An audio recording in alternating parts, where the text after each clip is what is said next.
Welcome to CatFactsFunny. There is a difference between being in the same room as your cat and truly being with them. Most of us share physical space with our companions every day. We move through routines. We prepare meals. We sit in familiar chairs.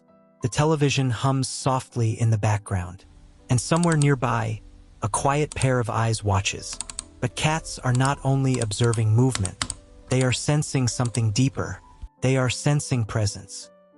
And whether we realize it or not, they always know when it is real. Physical presence is not emotional presence. You can sit on the couch while your mind is somewhere else entirely. You can stroke your cat while thinking about tomorrow's responsibilities. You can speak gently while your body carries tension. To another human, this might pass unnoticed. But to a cat, it does not. Cats are experts in microsignals. They read breathing rhythms, muscle tone, the softness or sharpness in your gaze, the pace at which you move your hands, even the way your shoulders rest against the chair. If your breathing is shallow and fast, they notice. If your posture is rigid, they notice.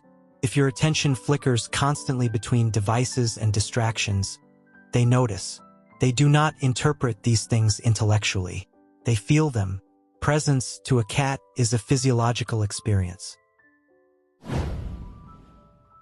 The nervous system conversation.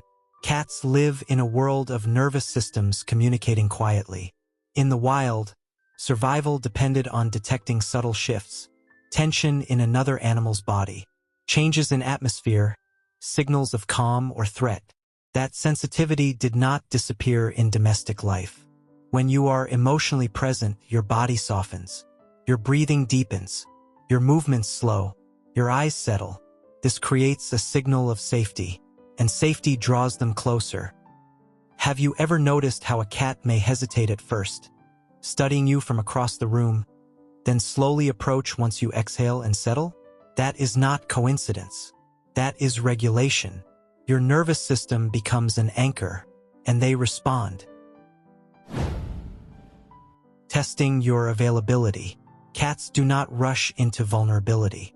Before jumping into your lap, many will pause. They may look at your face.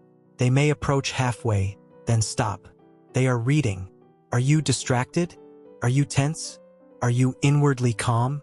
If you are scrolling rapidly, shifting positions, speaking loudly, they may remain nearby but not fully engage. But if you place the device aside, rest your hands quietly, and soften your gaze, something changes. The pause shortens. The distance closes. They are not responding to command. They are responding to presence. Why some days feel different. Many people say, "Some days my cat is more affectionate than others." Often, the difference is not the cat. It is you. On days when you are calmer, slower, less preoccupied, your cat may linger longer. On days when your mind is scattered, they may sit at a small distance. They are not withdrawing love. They are calibrating. Cats prefer regulated energy, not excitement, not intensity, not emotional turbulence. Steady, predictable, soft. And when they sense that steadiness in you, they lean into it.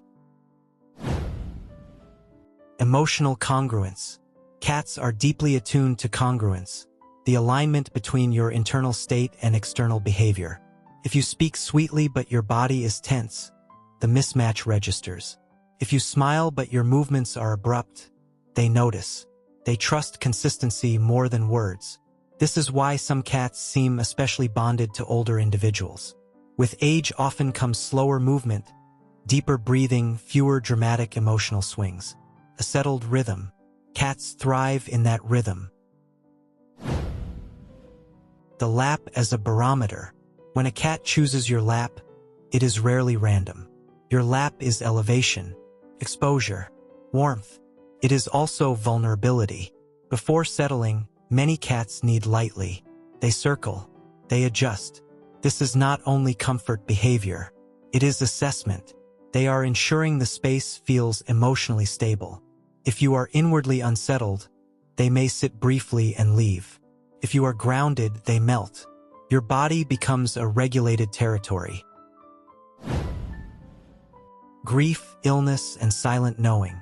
There are moments in life when emotional presence changes without words.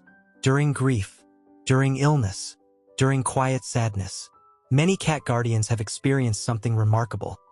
Their cat drawing closer during difficult times, even when nothing has been spoken aloud. Cats do not understand human language in the way we do, but they understand tone shifts, energy changes, the slowing that grief brings. When you sit quietly in sorrow, your body moves differently. Your breathing changes, your voice softens, and often they come, not because they understand the story, but because they feel the shift. Distraction creates distance. Modern life fractures attention. Televisions glow. Phones vibrate. Thoughts race. Cats tolerate this, but they do not deeply engage with it. True engagement happens when attention narrows. When you sit without reaching for anything. When your hands rest gently. When your breathing settles. It is often in these quiet pockets, perhaps in the evening, perhaps early morning, that your cat chooses closeness. Not because you called, but because you were available. Presence is a practice. The beautiful truth is this: emotional presence can be cultivated. You do not need to perform. You do not need to speak in special tones. Simply slow. Sit. Breathe fully. Allow your gaze to soften rather than fixate. And watch. Very often, within minutes, you will see a shift. A tail moving closer. A body settling beside you. A gentle head pressing into your hand. They are responding to regulation, to safety, to being felt. When your attention changes the room, there is a difference between being physically near a cat and being emotionally present with them. Cats feel that difference immediately. You can sit in the same room scrolling on your phone, answering messages, thinking about tomorrow, and to them you are elsewhere. Your body is there, but your awareness is not settled. But when you soften your gaze, when your breathing slows, when your movements become unhurried and your attention gently lands in the present moment, something subtle shifts in the atmosphere. The room becomes quieter, even if no sound changes. Your cat feels the steadiness in your nervous system, and often that is when they approach. Not because you called them, not because you offered a treat, but because your presence stopped flickering. Cats are drawn to regulated energy. They trust stillness. And when your attention becomes calm and undivided, they recognize it as safety. Why they come closer when you're quiet. Have you noticed that cats often come closest during your quietest moments? Late at night, early in the morning, when you are reading, when you are simply sitting without trying to engage them. It isn't coincidence. When you are quiet, your emotional signals become clearer. There is no performance, no demand, just presence. And in that presence, a cat can measure you accurately.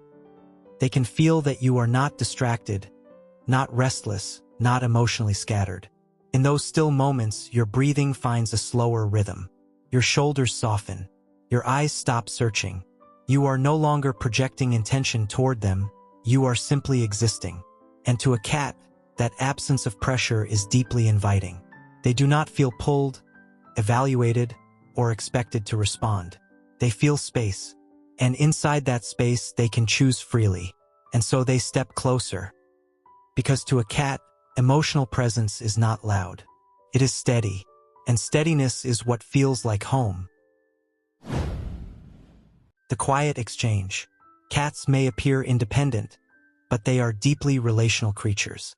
Not in loud or demanding ways, but in subtle, precise calibration. They know when your body is restless. They know when your mind is elsewhere. And they know when you are truly there. So tonight, perhaps after this video ends, try a small experiment. Sit in stillness. Place your hands gently on your lap. Take a slow breath, and see who comes closer. If these quiet explorations help you understand your companion more deeply, you are welcome to subscribe and continue this journey with us. Each week, we slow down together. We observe gently. We uncover the small emotional languages that often go unnoticed. Because sometimes the most meaningful conversations are the ones spoken without words.